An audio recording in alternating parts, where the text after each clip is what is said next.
this thing going. Thank everybody again for coming out. We'll have one more next Sunday, and then that'll be our last one. I'm going to recap a few things here, take 4 or 5 minutes, and then Dave will start with the 5 plays and the bonus play. For anybody new out there, I'm Don Crossman, and me and Bart Becker did the signing for the Great Lakes basketball here in Northern Michigan. Just run by these 5 plays. Dave Watkins breaks down plays. We talk about mechanics, work on our different mechanics for each play, and hopefully everybody can take a little bit. Feel free to jump in and any comments that are for the better of the group. Don't be shy. There's no wrong answers or anything. We're all here to learn. There'll be plays of Dave's. There'll be plays of mine. Ones we got right, ones we kicked. Full transparency. We're just all here just to try to learn and get better at this game. Work on our craft. Obviously, we're wrapping this thing up here a couple more weeks. It's always a tough time of year. Coaches' jobs are on the line. Seniors are getting tired and getting nervous. Lots of things going on school-wise. So just know that the tempers will be a little elevated and stuff. Just be aware of that. Make sure people are behaving, and when they don't behave, we need to take care of business. You know, at the end of the day, coaches get 3, players get 5.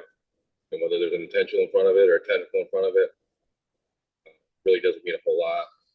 As we all know, these kids can't make free throws anymore anyway. So if we have an intentional or a technical on a coach and it's not his possession, he's probably not going to lose a whole lot. So, but it seems to really at least put them on notice, chuck them kind of at the door to straighten up and behave like they're supposed to.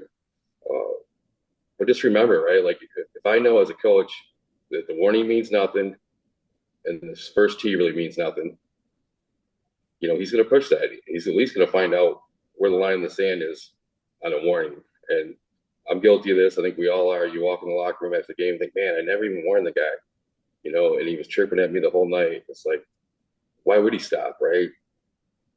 When he knows the first one potentially just going to be a warning anyway. So make sure we're getting that stuff early.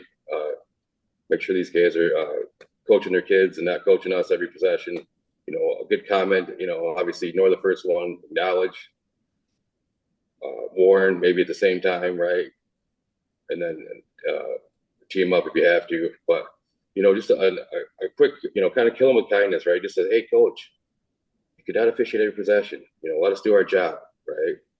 And it's not derogatory. You're not coming at them, but you're just putting them on notice that, you know, you've officiated, you know, the last 5 possessions, and you just can't do that tonight, right? And if it persists, you know, then warn them. And that usually does it, honestly. But if it doesn't, then we have to do the next thing. But they're not a big deal. It's not the end of the world. They all know they get 3. They have 3 things that they can do, and really the third one's really the only big penalty. So the taunting is really getting more and more popular. I'm sure we've all seen it with the flex, right? For the muscles, the 3 fingers after a made 3. You're small is a big one now. They, you know, we used to raise the roof was real popular in the past, and now they go the other way, point down to the ground with both hands flat, and that's just saying that, you know, you're small and I'm big, and if they're looking at a guy when they do that, the opposing player, it's got to be an automatic, not a big deal. It's a tee. We administer, division line, and play on. All right. No emotion. We should never be excited to call a technical. We should never be excited to call a block charge. Right. We shouldn't be happy that we're putting a foul on anybody. Just keep the emotion out of it. Trust your habits and fundamentals, and just move on. You know, and I think you'll have a lot more success if you take that approach. The other thing I've been working on personally is just realizing that, you know, we're out there for those 10 kids on that floor. And that's really about it, right? Like, we don't really care much about the coaches. We don't really care much about the fans, right? We can all agree, I think, that those 10 kids are usually pretty solid and pretty respectful for the most part. And just remember that, right? Like, that's the reason why we're there. So keep that in mind. But when we do see the taunts, make sure we get them and nip that in the bud, because that just that creates controversy, and before you know it, seed is planted, and then it kind of grows from there, and then he does it back. Anything directed towards their own players or towards the bench, or the bench, they get their 5 seconds to do whatever they want, right? We're going to pass on all that stuff. They can bow and arrow, they can do whatever they want over there if it's just celebration. So it's got to be on the floor. Or, I mean, there's, I guess, a situation where you might see a kid runs by the bench or something and stares at him and flexes or does a taunt. But for the most part, we really don't care what those kids do within reason on the bench. It's the players on the court, at each other, or towards the benches. A couple oddball things. We had an introduction the other day. The home team runs a highlight film for about 2 minutes. First, they announce the away team, the 5 starters. Then they run a big jumbotron and they run a 2-minute highlight reel. Then they start announcing and they have pictures of each kid. I got clarification from the state. They said that is fine. The away team, thought they were kind of showing them up a little bit, a little bush league, because they announced them. Then they had this big highlight reel, and then they announced their players. The state says we're going to stay away from that. Hopefully they'll ask you about it before they do it, but we can let them do within reason. Obviously, can't go for several minutes, but if it's a couple minute little highlight reel, and then they show the players on the big screen, that's all fine by the state. Dunking is getting more and more popular up here. A lot of above the rim play, and then what they all want is the technical afterwards for hanging on the rim. Just know that we're always going to let these kids protect themselves, whether there's a player below them or not. If they swing out, their feet underneath them, they have to swing back, right? We can't just make them let go and fall on their head, right? Now, after that, if they chin the rim or they kick their feet out on their way back up, second chin, or even a pull up, and they swing their feet out a second time, that is a technical. But the first initial one, they can hang out as long as they have to, get their feet underneath them and drop down. If there's a player below them, we're going to let that player clear and just explain that to the coach. By rule, we're always going to protect these kids. 5-second count. Really try to get knowledge of that, get to 6 feet, right? We've had coaches talk about this in the pre-conference about they thought it was, arm's length. They thought it was 3 feet. It's 6 feet. It's dribbling and holding the ball. College got away from that. The Federation got away from it. If we use the shot clock, we do not in Michigan. So we still have start a dribble for 4, stop a dribble for 4, start a dribble back up for 4. So there's a potential they could go for 12 seconds. But in the 6 feet, and a great little hack, the arcs, the foul lines, and the 2 arcs in the center court are 6 feet. So you have 4 spots where you can kind of get a gauge on 6 feet. Any body part by the defender or the offensive player within that 6 feet range, we should be counting.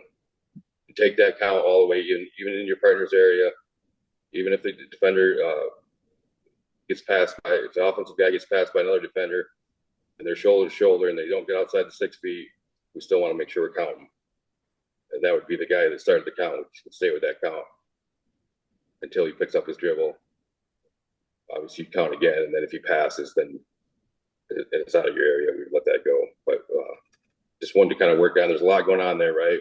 We got a defender, we got an offensive player, and now we're counting too. So it's hard, but late in the game, these coaches all are saying, "Hey, it's all we got, right?" Without a shot clock, all they have is a 5-second count. So we need to be diligent on trying to keep that count going when it's appropriate. The big thing now with these five fouls and clear is, a lot of these coaches are saying, "Hey, I got 2 big guys, right? I have 10 fouls to give on their big kid, and I'm going to use all 10 of them." And they may never even get to the, they could go 4, 4, and 4, right? Nobody's in foul trouble, and we never get to the bonus. So we have to know that and be aware of that, right? But with that said, late in the game, with the free throw percentage shooting so far down now, You really put the offense at a disadvantage. We used to always say, get the first one so the second one isn't rough, right? But if you can't shoot free throws and you can play through that and there's no possession consequence, you're really putting the offense at a disadvantage by getting that first little bump. Put them at the line, they're going to get the rebound. We know that, so it's a turnover, right?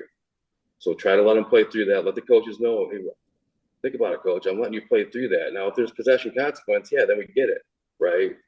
But two more dribbles and a pass and a layup, now you just scored 2 points, spread that gap out, as opposed to putting them on the line,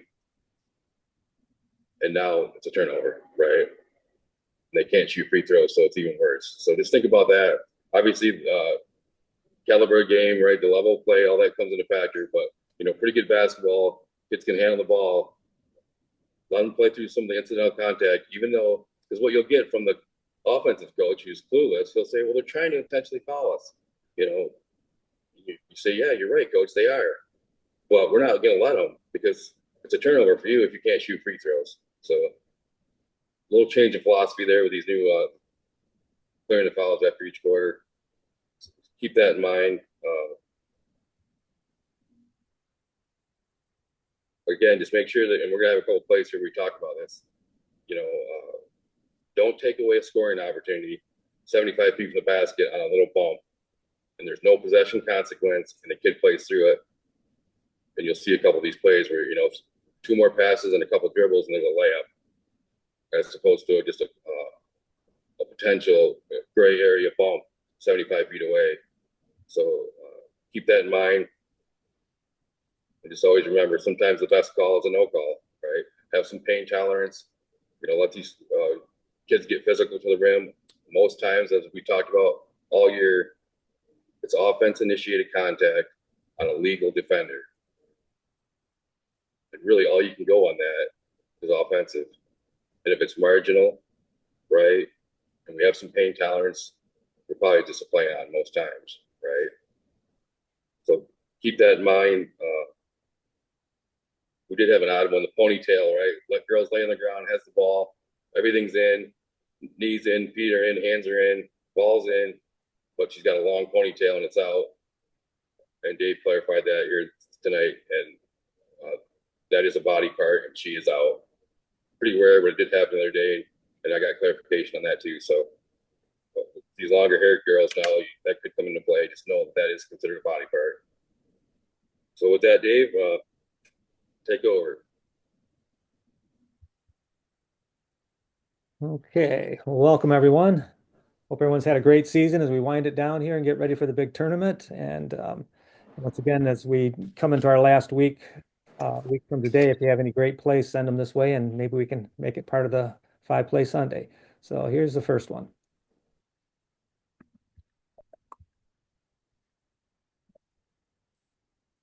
Why is it not wanting to play?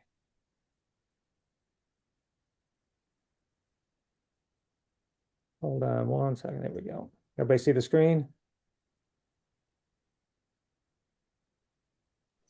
Yep. All right, here's play number 1. It doesn't want to play for some reason. What's going on?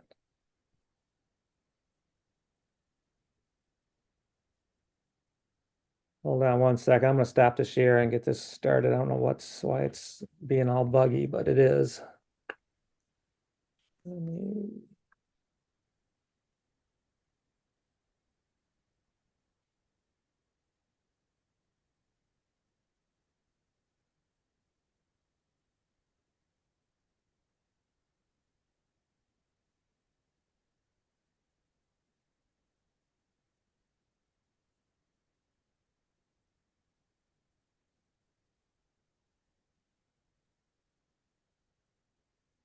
Let's try it again.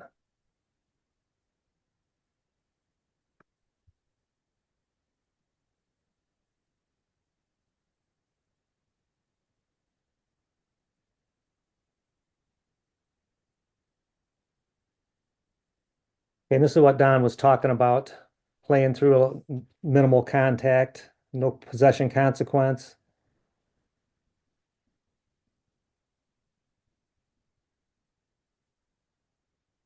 All right, so let's back that up again. Just take a look at what we have here.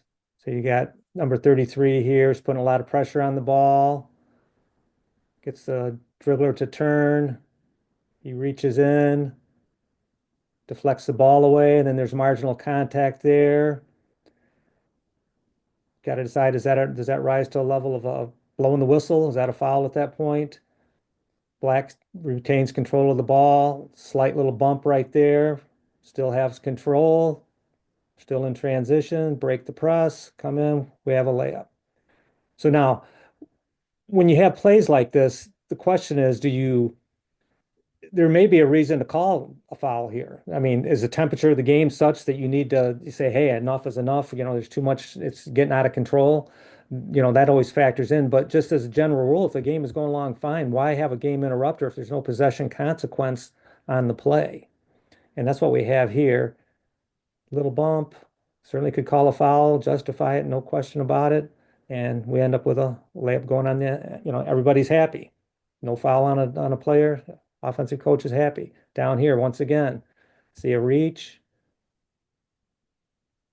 leads to a wide open 3-point shot. So let's back it up and look at it again.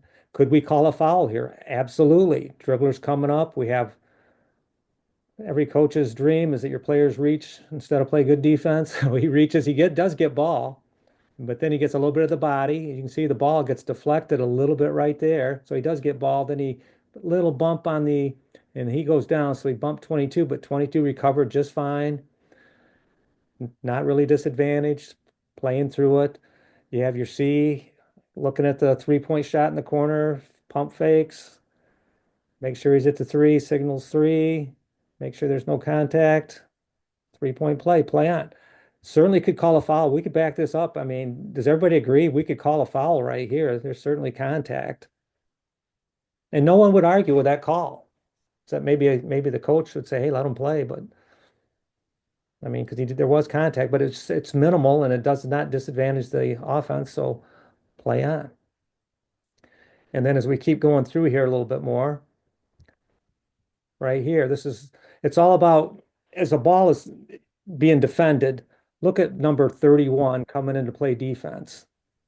Everybody see 31? Did he establish legal guarding position?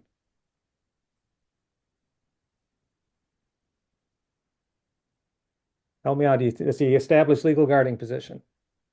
Yes. Yeah. So now any contact, unless he's moving towards the offensive player. So just watch this play. Come on. He comes in, he makes some contact. So who's contact? I mean, if there's going to be a call, who would the call be on if there would be a call here?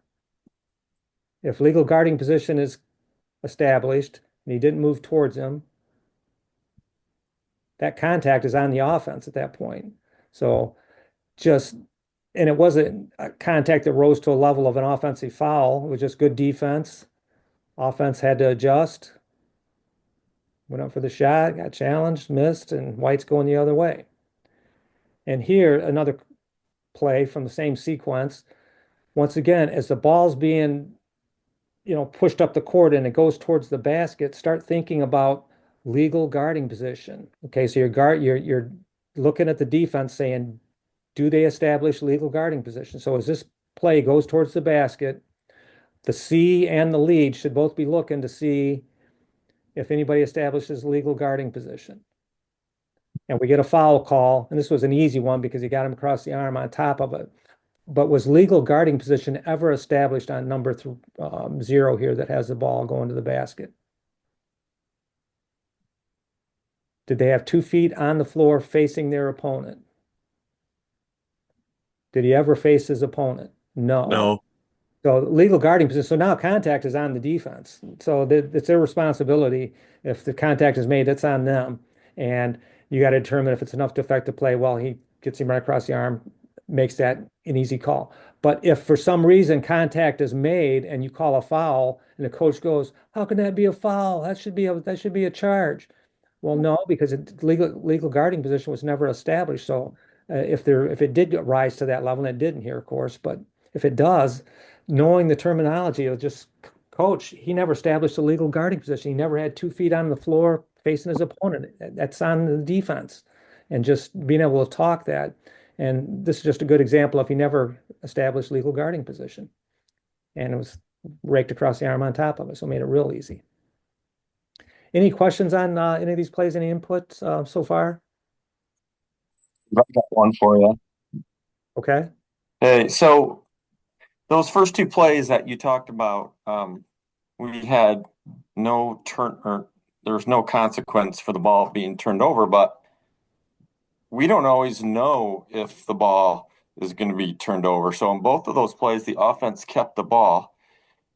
So are you saying just lay off the whistle, but then if the defense, if it is a turnover, I mean, we have to be willing to come in, a couple beats late and get the call then? Are you saying Yeah, I mean, you just can't, just yeah, come late with the whistle? Is yeah, that you can't come but so late with it. I mean, so at some point, if you can't really determine, you got to go ahead and call the foul. But if you have a good read on it, and say, hey, I think we can play through this, in every situation, once again, it comes down to the judgment of how that game is going and where you are as an official. And if you can't, you can't 5 seconds later blow the whistle. I mean, but you can have a later whistle and just, but that's a great question because you can't let it play but so much before you come in with a late whistle. So sometimes you have no choice because you can't really tell. And on that one play, I was the official on one of them, and I just determined that there wasn't enough for a foul, period, because he got ball first, and the contact after that was incidental. So that one would have been trickier had I said, "Hey, he fouled him, let it play," because I would not have been able to tell for sure. But on the second one, when the second foul in that sequence occurred, um, it was pretty easy because he had the ball in his possession the whole time, got bumped a little bit, and that was much easier. But yeah, it's tricky. You have to make that determination because you can't let it ride but for so long, and because then it looks bad. Like where did that foul come from? What's that call for? The play's already passed them. So, picking and choosing how long you can wait, and you can always come a little late, but you can't come real late because then it looks bad, and no one understands it at that point. Great question. Yeah, and I could just add too, Dave, and that's all just really good stuff here. And a great question, but we like to say, keep your air low, right? Keep your air in your belly. Let that play breathe, right? Like we all want to jump on it and anticipate, right? Anticipate the play, don't anticipate the foul, and that's easy to say, but hard to do. And we've all anticipated fouls, and if you look back, you say, "Oh, I probably had my air a little too high, right? I didn't let that play breathe a little bit, right? Have some pain tolerance, right? And then get it. You can get a little bit late, and that's okay, right? But with that said, we also have to have absolutes too, right? So obviously, safety is always going to be an absolute, right? A hit to the head, absolute. A smash through, absolute. A wind up, absolute. Just the sheer impact of the hit, probably an absolute, right? The follow through, right? These are all plays where those are just absolute fouls all day, every day, right? What we're talking about is the marginal stuff where we try to let these kids play, keep your air low, have some patience, and then come in and get it. And obviously, 7th and 8th grade's different, JV's different, right? But in good basketball, where they all want to get after it now. We all know that. The defense is way ahead of the offense, right? That's why these scores are, in a good basketball game, it's 35-40, right? There's no more 80 to 85 anymore. So we have to be acknowledged of that too, and not chop these things up. So, but yeah, great question there, Jeff. And then the other thing too, I'll just add to is, on this establishing legal guarding position, right? The misnomer is still out there, and it's been out there for 100 years. But there's 2 phases to this, right? Establishing legal guarding position, right? So everybody thinks that's it. It's over. He's got to be set, got to be facing his opponent, got to have his feet in concrete. Well, no. After that, he gets to maintain that position. And he gets to move 5 different ways legally, right? To the ceiling, backwards, left, right, obliquely to the left, obliquely to the right. There's only one direction he can't go, and that's forward, right? So if you think about that, most cases he's probably going to be legal, right? And when does he become illegal? Head and shoulders past the midsection, right? Or past the torso, right? Now the onus is back on the defender. But if that offensive player does not get his head and shoulders past the defender's torso, that defender gets to move 5 different directions legally, right? And none of these coaches get that. None of these fans get that. But we got to let them maintain that legal guarding position and know that when he drops his shoulder and he creates all that contact, it's probably not enough for offensive. But we cannot pin a foul on a legal defender. We don't care that the offense thought she got hip checked or he got hip checked or he hands up flying or embellishing. All that means zero to us, right? And you got to take a punch because that is the tough call, right? The easy call is put a foul on it and do it 15 more times, right? And nobody says a word to you, right? Oh, well officiated game. Where you got to take a punch is when you are on that defender 75-25, right? And see that kid and see his reaction and see if he's legal. And we could care less what the offensive guy does. So, work on that. Self-talk to yourself during that game. Officiate the defense. Officiate the defense. I talk about this all the time. My first 3 things at the first possession, if I'm in the lead or trail, right? White staying here, because for a lot of us, we do double headers. So we flip ends every quarter or every half, right? So now we're coming out the varsity game. We're going the other way. So remind yourself, white staying here, white staying here. It's red 0. And then I say to myself, officiate the defense, or stay in your primary, right? Don't ball watch. And we'll talk a little more about that too. So go ahead, Dave. Okay. Stop, Dan. All right, so as we wrap up this play,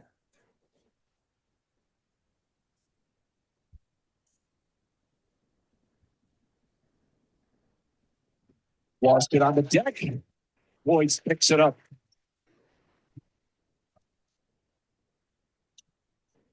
Boyd with a drive.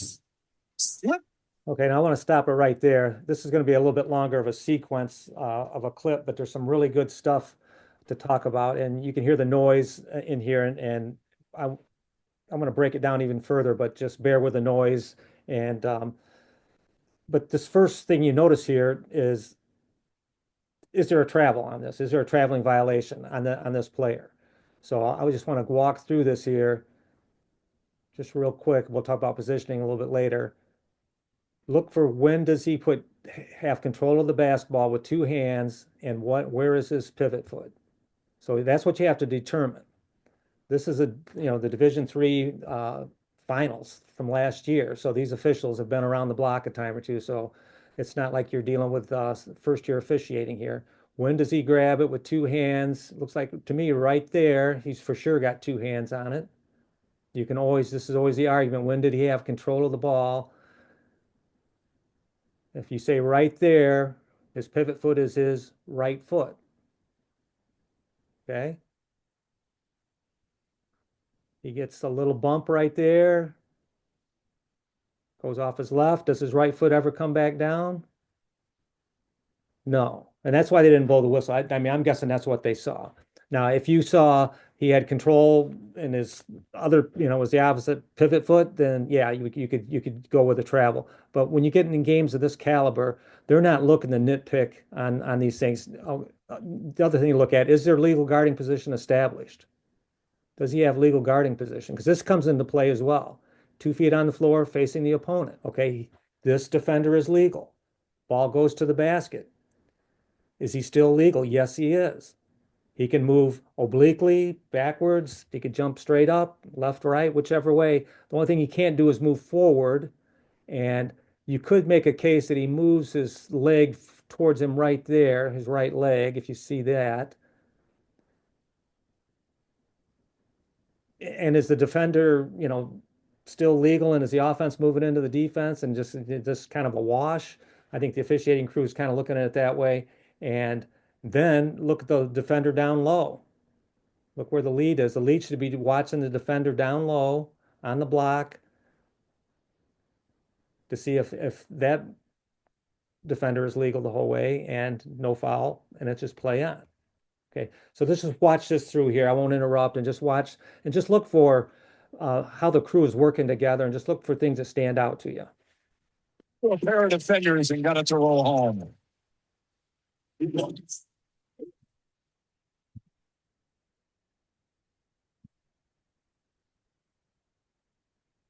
Come here, Paul.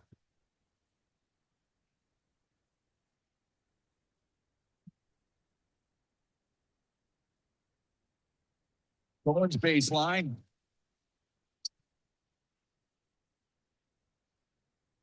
Couple of crossovers for Jeremiah Palmer. Feeds his brother and gets it right back. 4:05 to go in the first.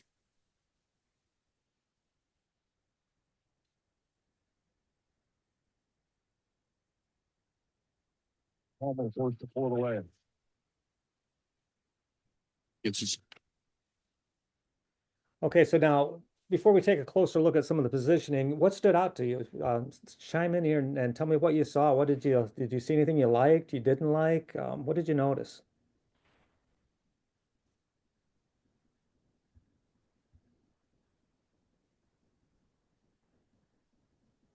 Anybody see anything they liked on that little clip? It looked to me like at one point when the lead transitioned the first time that the center didn't go out to a trail position for a while. There was two centers for a while.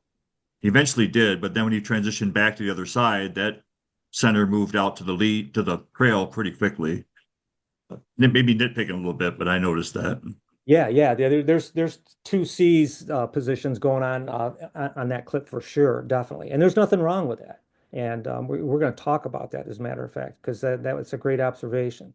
You just don't want to have two trails. That's the general rule of thumb is you never want two trails, but hey, you can have two C's if it warrants it. Anybody else see anything on that clip that stood out to them?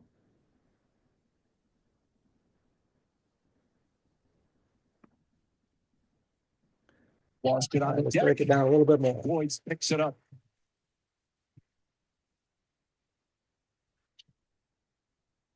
Okay, so here, do you think they had good position to see what was going on this travel or foul? Are the crew in a pretty good position to see? I think so. The C has a good look, can see through. He's not stacked. He's not, his vision's not blocked. And the lead has a good look on the foul or potential travel if he decided to go foul. So I think positioning wise, they're in a good position to say, hey, I don't see anything here, play on. Dave, I can't see the clip anymore. I don't know if it's just my screen or How about anybody else seeing the screen, or did you lose the screen? I could still see mine. Okay. Yeah, I think it might be on your end. Everybody else seeing it? Yep. Okay. And Boyd with a drive. so they decide to pass on that. Defenders and got it to roll home.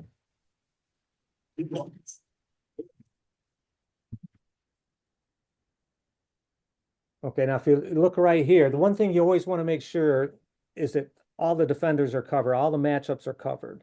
And is anybody ball watching? And that's what's one thing to look for. I can look at a crew and you can always tell the newbies versus people who've been around because the ball watching is one of the hardest habits to break. And when you watch this clip, you're gonna see that a lot of there's no ball watching really going on. They know where their matchups are and they've got their eyes where they need to be. Generally speaking, just a really good job of keeping their eyes on the matchups that are in their primary coverage area. And as this rolls along here, we'll take a look at a couple more matchups right here. For instance, the lead is coming over. Now the C is in the C slot, right? He's gotta have the matchup right here. So the C's right on this matchup. Got a great look at it. The lead's coming over, responsible for the two and the blue arrow, and then of course the new center is gonna pick up the leftovers over in his primary coverage area. And just keep an eye on as we go through this, just Good the man, Paul. positioning. So right now, this is the 2Cs. As you can see, we have 2Cs. And he's got a pretty good look at it right now.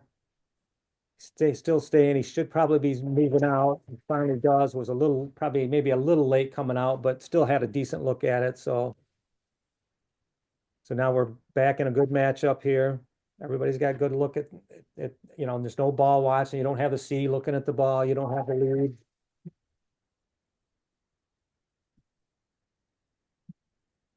And then here, as a rotation begins, look at the lead. This lead does a super job. He could care less what's going on here. Of course, he's got to make a call on the baseline if it goes out of bounds, but he also has his partner could help him out on that as well. So he's worried about what's going on in the block. So the lead is not worried about the ball. He's coming over. He's not ball watching. The old trail moving into the new C spot. He's got his eyes in, looking for these other two matchups in here. And so it's just a good job of covering the matchups as the ball is being put in play. And as we move on through this, this catches up in 1 second. Going to baseline.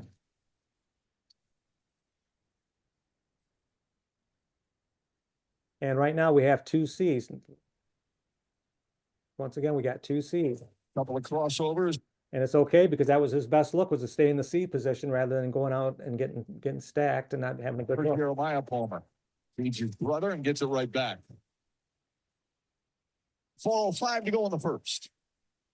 Now look right here. You got this is always one of the most challenging things that when you're working with different crews, night in, night out, it's hard to know. So back this up a little bit now. Who's got the ball right now? The trail has the ball. We'll talk to you later. Yeah, I love you too, Kevin. Oh, just a minute. I love you too. So anyways, we got the trail has the ball now. It starts driving over into the gray area of getting into the C. And then you can see the C take over, kind of step to it just a little bit, kind of rock. And then the old trail goes into the new C. Okay. So it's always tough to know when to transition that off. And if you watch body clues, they give it, little signals tell you, I've got this matchup now. Coming over. Hey, Dave, just real quick. Hey, Dan, can you mute for us, Danny? All right, go ahead. Sorry. Okay, so as we keep moving through this. Almost to pull away.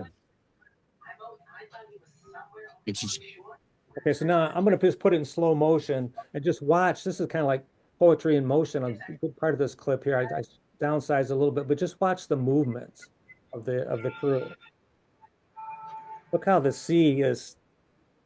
This is the one thing I stood out as soon as I saw this clip for the very first time. This stood out to me. Watch when the player with the ball passes the ball. As the ball is on its way in flight, what is the C doing? The C is stepping down already, anticipating the best look is to step down. He's not waiting for him to catch it, then step down. He is moving in that direction on the ball, has a great look right there. When the ball goes to the corner, great see-through look. Trail's coming, or the lead's coming over. And he's going to stay right here in the C because why is he staying in the C? Because that is his best look right now. He's determined this is my best look. He stays there, got a great look. He knows he's supposed to be in trail. Ball starts coming out. Now he drops back, perfect trail position, back to a balanced set. Just some great movement by our C right there that turned into the trail. And here goes the transition from the trail, giving it up to the C.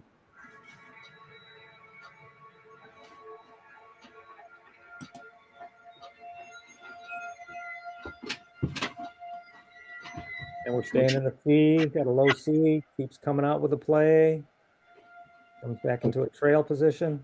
I just thought it was just a great example of a good crew working together, fundamentally sound on how they're covering their primary coverage areas. Any comments on that before we move on?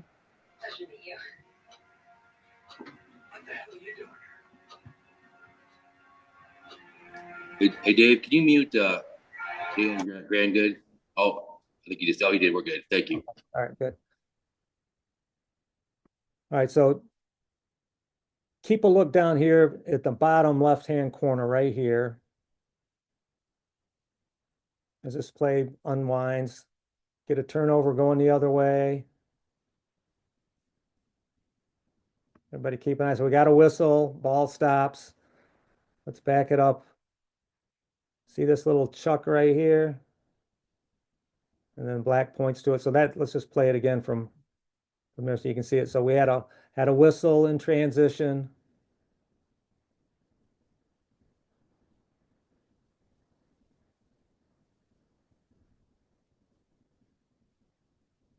So the whistle happens. The lead at this point has no idea what the call is. Calling official says, hey, let's get the players to the bench. We got to talk about this for a second. And so the conversation that's going on here is, do we want to upgrade this to a, to an intentional foul? And this game was it's a close ball game. We're in the third quarter. It's 33-30. The game was a little bit chippy. And so those are all the factors you take into consideration when you want to upgrade a foul potentially. So as we talk it over, what are some of the things we should be discussing other than the foul in here? Somebody help me out. If you're in this position here and you have an intentional foul, let's just say this does end up being an intentional foul. We do decide that it's going to be upgraded from just a regular foul to a intentional foul. Official comes over, signals intentional on number 11, and we're going to. I'm asking who's the shooter is. Gets pointed out, and then we go and shoot. Meanwhile, the coach comes out. It would probably be a good idea to say, hey, coach, go down back to your box. I'll come to you, as opposed to getting him used to coming out on the court. But once again, these are situations you have to weigh as they happen. And looks like the official's walking him back to this bench, which is good. Main thing is we got to keep an eye on. We just had a little heated thing happen. We've got to make sure these players are accounted for. We got to make sure we keep an eye on those. Normally, this official would be looking for, a violation on the free throw shooter, but realizes that the other official is talking with the head coach and maybe can't see everything and determines it's more important to make sure there's no more flare-ups than to figuring that this official down low can cover any violations. And so the thing that I'm asking is, what would you talk about in that discussion before we went to shoot those free throws?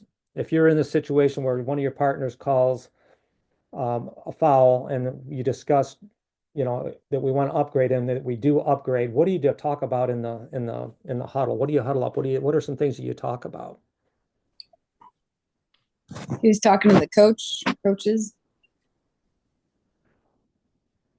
Yeah, about who's going to talk to the coaches. Yes, definitely. We want to make sure that the coach understands, what we got on that call, what happened, because we don't know what everybody saw.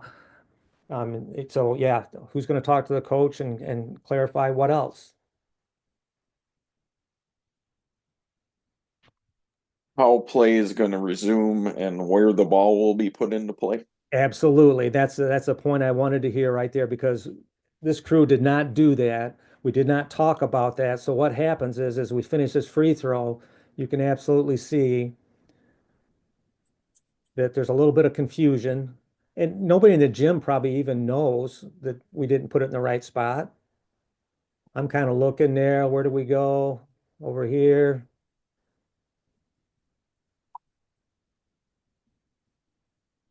And is that in the right spot? Should be division line. No, No, and it's not the division line either. It's where it was the in the foul backcourt. occurred. The foul occurred, if we backed it up, the foul occurred at this red line here in the back court. See this red line here? And if you go back into the back court, you'll see that the foul occurred right there. And we'll just go back and look at it just so you can see where the foul occurs. We should have talked about that as a crew, that's where the foul occurs. So here's the play. right there. See where the hit is right there? The whistle was called. So it's basically right there at that red line. As a crew, one of us should have said, "Hey, where does the ball? Where are we inbounding the ball?" So when we break out of that huddle, we know someone's going to go explain to the coach what's happened because it's a little kind of a funny call. Not really sure, just making sure everything is covered. And the big thing is making sure we get the ball in the right spot because it does matter. In this case, it's where the foul is, not where the ball is. The ball, when the whistle was blown, was where? It was basically at the other red line. Near me is the official there. So I'm thinking, in my mind, whistle blown here. I have no idea. I'm just got in my mind at the time that this is where the ball is going to be inbounded. And instead of asking the question and realizing that, well, it couldn't have, somebody's got to ask that question. And so when we break that huddle, there's no confusion on what we do, where we go, who's doing what. And that was nice job by the crew of getting the players to their bench. But, to top it off even better is to walk out of there and know exactly where the ball's going and make sure that we get it right. And even if you get it wrong, at least you talked about it and you thought you had it right. Here, we never even talked about where the ball was being entered, and it shows as we're, kind of poking around there. So just a reminder, when in these situations, you huddle up, always make sure you know where you're going to inbound the ball. So when you break, there's no confusion. And somebody on the crew might have been able to say, hey, the foul was back here. We got to do it where the foul was, not where the ball was. And so that eliminates a lot of confusion. So I thought this was a great play to show, to remind everyone, make sure when you huddle up, know where the ball is going, where we're going to take it out, because that can make a big difference, especially late in the game. And with tournament time coming up, we don't want to make that mistake in a tournament. So was there ever any discussion that there was a possibility that there could have been a delayed whistle on that play because the team in black had 2-on-1 going to the basket? Yeah, we didn't talk about that because at that point it's a moot point because the play was allowed to go on, or the whistle the ball had been whistled, and so and given the temperature of the game, I don't think that was a time that this is a perfect example, and I'm glad you brought that up. This is a perfect example of the temperature in this game was to the point where you don't want to let that one play out because it was clear that something had happened in that. And so, yeah, they had advantage. You could have kept going with it, but because of the temperature, that was a good time to not let them play through it. Just to, stop the nonsense, let the players know we see this cheap stuff you're doing. But yeah, that and then once again, a different game, different time, that same exact play, you let them play through it because it's the temperature's not there. But he clearly didn't make a basketball play, and anytime it's not a basketball play, you probably want to put a whistle on it. And that was one that I think was the right call to make and not let him play through it because it really wasn't a basketball play. It was an off-ball thing that clearly was bad. Now, the next question is, why did that kid do that? How did that? Hey, Dave, just real quick, just to finish up there. Yeah. It's a great question that Frank brings up. But remember, we're not talking about a technical foul, a dead ball, a taunting, a flop, a coach out of the coaching box. Those all would be examples of you might want to let the play finish out. Obviously, an injury, right? But in this case, we have killed the play. And there's an argument. Somebody might say, well, why is that official coming together, right? Because he comes out of that huddle, and maybe he's got a common foul in his head. He comes out of the huddle, and now he's got intentional because the lead had a better look and he decided to upgrade it, right? And the coach will say, well, he talked you into that. No, we don't have a monitor, coach. You can't say this, but this is what we're thinking, right? We don't have the ability to go to the monitor. I want to make sure that, Dave, do you have anything? Lee, do you have anything? Did I see what I thought I saw? Yep, I saw the same thing, Dave. Okay, I'm going to go with intentional then, and just that little 15, 20 seconds of doing that, you might get a little pushback from the coach. Why didn't you just come out, with the X right out of the box, right? But in today's game, with all this video and stuff, we want to get that right, and it's no big deal. But as far as waiting or that would be more of a behavior or unsporting-like act. But here, we have a whistle for a foul. Plays over. Now we're just deciding whether we're going to upgrade it to a flagrant and kick him out or just intentional. or just common. So go ahead, Dave. Yeah, and so Hey, Dave, yeah, go ahead. you mentioned earlier that the one official walked the coach over to the bench. So the two officials down at the free throw end, one had to watch the players at center court while the lead administering the free throw watched everything. Should they have held off on those free throws until that other official was free to watch and they could all do what they're supposed to?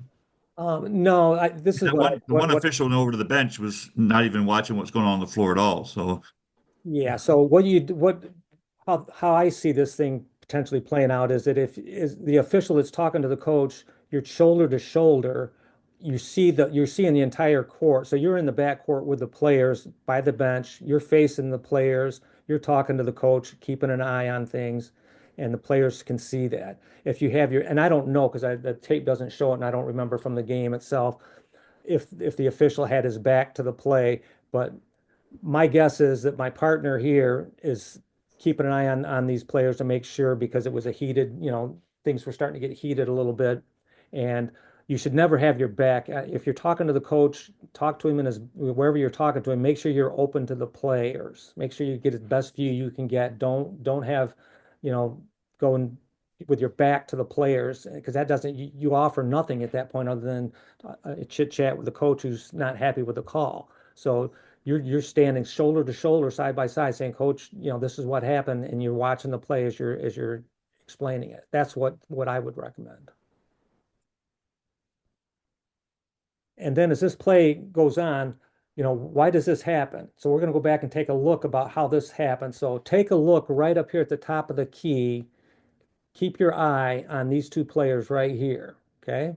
As this play goes, and just watch it as it plays live. As they come over towards away from the ball, keep an eye on them. They're off ball.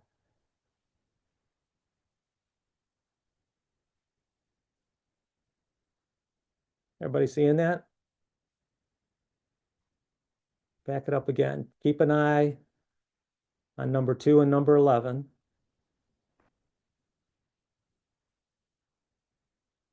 Little push there, little get your arm off me, little slap on the arm or little elbow, little frustration, then just runs in and boom. That's what happened. That's why that kid did that, was because he was getting frustrated. He wanted to get the last lick in. And then the next question is, could that have been prevented? Could this crew have seen that and said and talked them down before it got to that? Say, hey, hands to yourself, guys. Watch those hands in there. I'm watching what's going on. And the ball comes towards the C, so the C's got to pick this up. And then what happens? The lead's coming over, gets straight lined a little bit. Right there is, look at 2 and 11 right here as this transition is taking place. Look at the arm movement. He slaps right back there. Get your hands off me.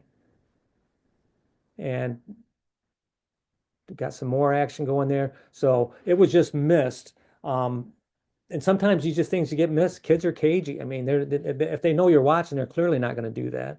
And so they didn't think they were being watched, and they got away with it there. And the white player got frustrated, and then in transition came up and threw a little shoulder and elbow into him.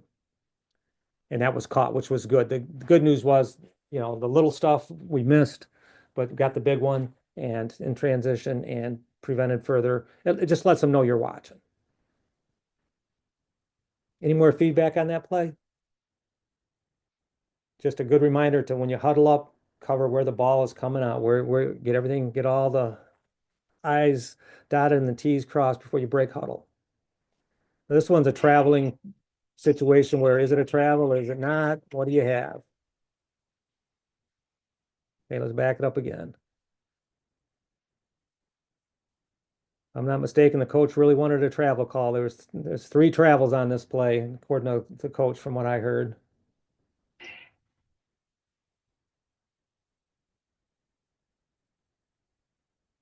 Anybody see a travel on that?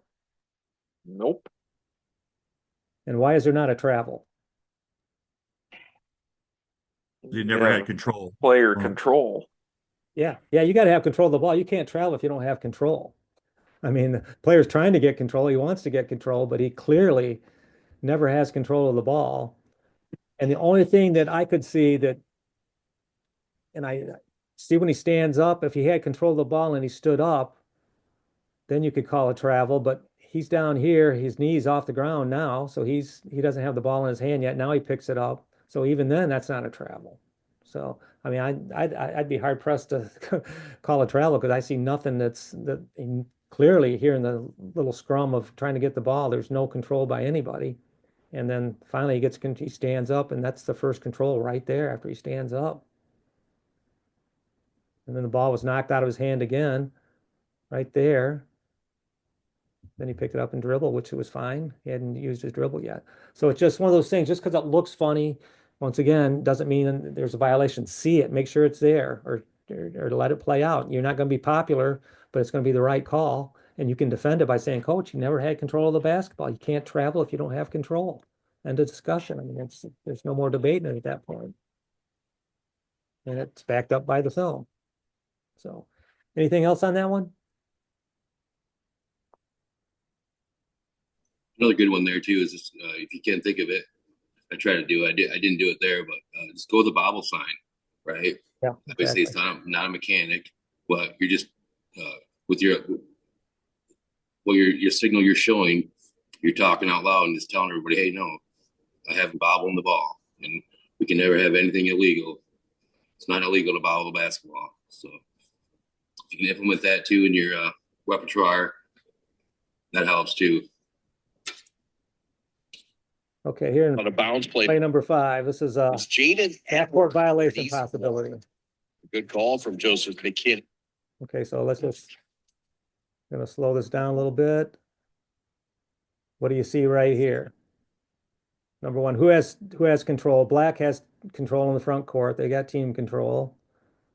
Ball is passed, deflected, right? Now, should the official right now signal that this has been tipped to let everybody in the gym know that it's been tipped?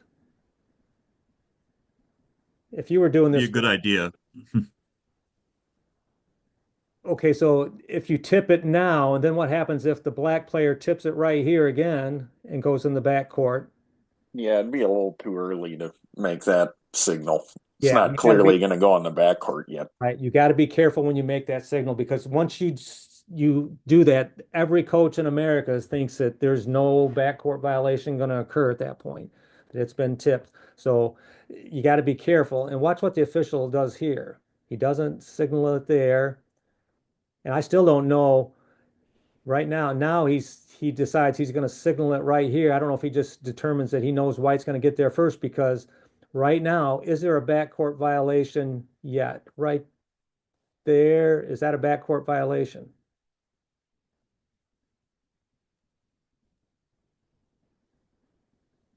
No. No, because they had team control and player control in the front court. They were last to touch in the front court. But are they first to touch in the back court? Well, not yet. They haven't touched. Now, if he touches it right there before White does, then yes, we have a backcourt violation. The official signals it's been deflected and it's in the backcourt. It has been deflected. To me, I don't know if he's saying it's deflected by White and thought maybe White deflected it right here, but Black was the last to touch it. So if he touches it again, that's a violation. Maybe the official just realizes that, hey, this is the time to do it to let everybody know that White's going to get this and that it's not going to be a backcourt violation, ends up in a dunk on this end. So it's one of those things. These things happen really fast, and you just gotta, just a reminder, don't be too early with that thing in the front. If you're in the front court and there's a deflection, if you do it right away, everybody thinks that it can't be a backcourt violation at that point. So if you signal right here when it's heading, if you do right now, you signal over your head, we got a deflection, and then look what happened. Black almost touched it again, but then the official waited, which was a nice job. Anything on that one before we do one more bonus play and then we're out of here?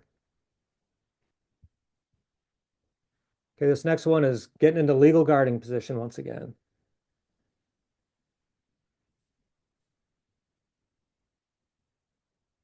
Let's look at that again. What do you guys have on this call?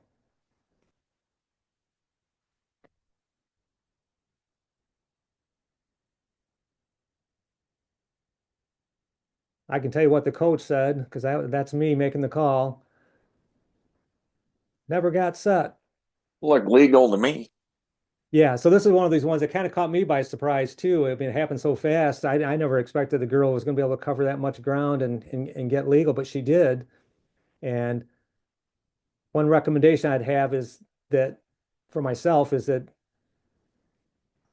I had no question that she got legal guarding position. She's got 2 feet, but it was there wasn't a lot of room there, but she doesn't have to give a lot of room. She's got 2 feet on the floor facing her opponent. The opponent is still on the ground, and then contact is made.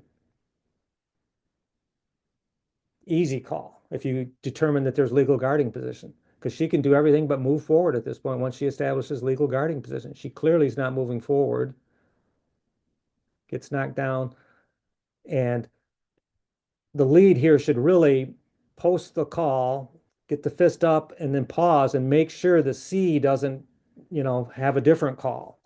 So this is one of those things where it happens. This happens a lot, and I know better, but I still catch myself doing it, being quick with the call. Luckily, the C didn't make a call. I'm pretty sure if I would have passed on that, the C would have come in and made a call. I know my partner there very well, and so. But just as a reminder, when you make this call, it was the right call. Get your fist up, hold it for a second instead of going right to the call, because what if your partner over there has a call? And it's motioning, I have a block. And then all of a sudden we've got the blarge thing going. We got one official with a charge, we got one with a block. So just let it breathe for a second. And the lead is always quick. So if you're in that C spot, just always remember that a lot of times the lead, because it's coming, it's right in their area right here. They're going to be quicker to hit it, and boom. So just let it breathe a little bit more with the fist up in the air and then signal we're going the other way. Make sure your partner hasn't called something opposite of you. Dave, can you back this one up when the ball's at about half court? Sure. Okay. Yep. And I'm sure you did it, but where were your eyes at this point? Well, the ball is more about the C. It should be on the defender, making sure the defender is getting into legal guarding position. And and that for younger officials, that's really, everybody wants to get, you got to see the ball, but the main thing to see is making sure that if there's a defender there, are they legal, and get in the best position you can at that point to make that determination. Yep, that was my point. You've got pretty clearly one defender there that, and as you work more and more games, you figure this out, but that's where your eyes need to be, on that one defender. Yep. And that Dave clearly did that on this play to be able to tell that she was legal. If his eyes were on the ball handler or the other offensive player coming down, he wouldn't have been able to get that in time. But that's because his eyes were in the right spot. That's why he got the call right. Yeah, and it's a hard thing to do, because when you start doing it, you just feel like you're missing something when you're looking at the defense. But in reality, once they're legal, now if there's contact and they're not moving forward, it's an easy call. And this was bang bang live. I mean, just look at this live. It's it's fast. She gets there, but she was legal. And the coach says she wasn't set. And the first thing I said, Coach, they don't have to be set, because even though she was, but he's wrong. You don't have, that's the old myth that they have to be set, or else it's going to be a, can't be a charge. It's got to be a block. But yeah, so officiate the defense, and it'll help you out, and especially in those close plays like that, it really gives you a lot of confidence you got the right call, because you see it, you know it, you don't have any doubt about your call, and you make it. Anything else anybody likes to add? I just wish everyone good luck as we finish out this season and go into the districts, and good luck to everyone. I hope you finish strong, and I'll see everyone next Sunday. Don, you got anything to add?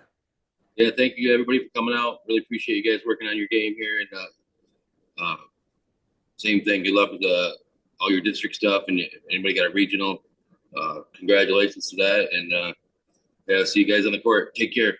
Good night.